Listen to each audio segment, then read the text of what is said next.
Hello and welcome to another echoing reverie. Recently I was watching some restored video footage from the 50s and 60s, and my first thought while watching said footage was, damn, I need to get my shit together. And before someone races to the comments, no, I'm obviously not talking about the racism or the sexism or the segregation or the Cold War for that matter. I'm talking about the culture, the atmosphere, the way people carried themselves. Watch 5 minutes of ordinary street footage from that era and tell me that it doesn't feel like an entirely different civilization. Everyone looked intentional.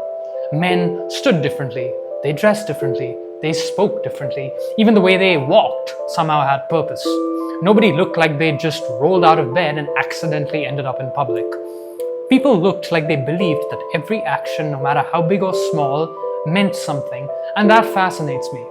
Contrast that with today. Instead of cultivating character or substance or capability, we've elevated the purely superficial. We've optimized for aesthetics instead of intellect. We have entire digital subcultures built around hyper-curated online appearances where the obsession isn't who you are, what you can do, or how you think. It's how convincing your facade looks through a camera lens. It's self-improvement stripped of all depth, at its most vapid, leaving behind a hollow shell that mistakes viral vanity for true human excellence. And you can trace this shift directly by looking at who we elevate. Look at who they celebrated at the time. Astronauts, scientists, philosophers, doctors, pilots, inventors, intelligent, insightful, talented artists.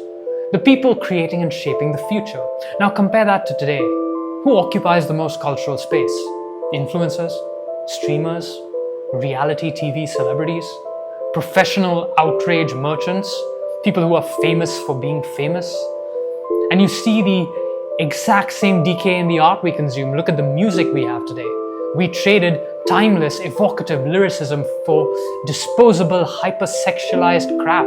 We traded genuine musical talent and mastery for algorithmic trends designed to go viral for 15 seconds. Look at films. Films used to be anchored by rich storytelling, patient character development, and profound philosophical weight. Today, so much of cinema is just green screens, empty CGI, and relentless spectacle. Hollow entertainment engineered to distract us rather than to move us. And I'm not saying that there's no place for that type of entertainment. I'm saying it's fascinating what each era chooses to admire. Because a culture eventually becomes whatever it applauds.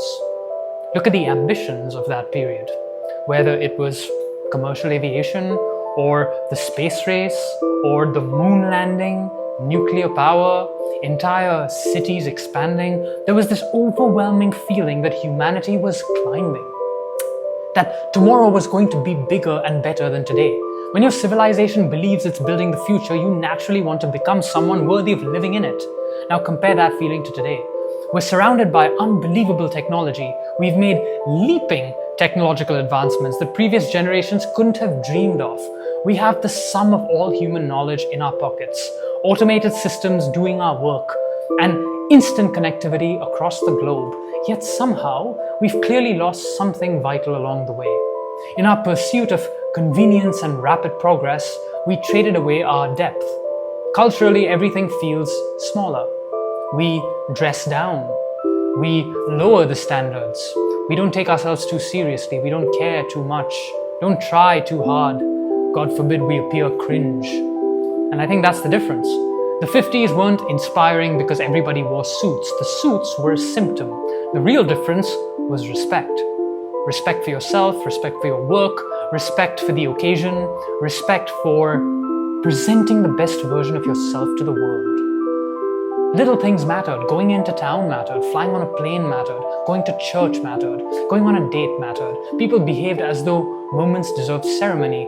But today we've somehow convinced ourselves that almost nothing deserves ceremony. Everything is casual. Everything is ironic. And eventually, when everything is treated as ordinary, everything starts to feel ordinary. Now, obviously, I'm not saying we should recreate the 50s. There are countless things about modern life that I'd never give up. I'm saying there's something deeply admirable about a culture that quietly encouraged normal people, ordinary people, to become extraordinary. to stand a little straighter, to speak a little better, to know a little more, to create things, to contribute, to become someone other people respected. Because when I watched that old footage, I don't feel nostalgia. That was too far before my time. I feel challenged. Like a civilization from 70 years ago is looking me dead in the eyes and asking me, is this really the best version of yourself? And honestly, I think every generation needs a culture that asks that question.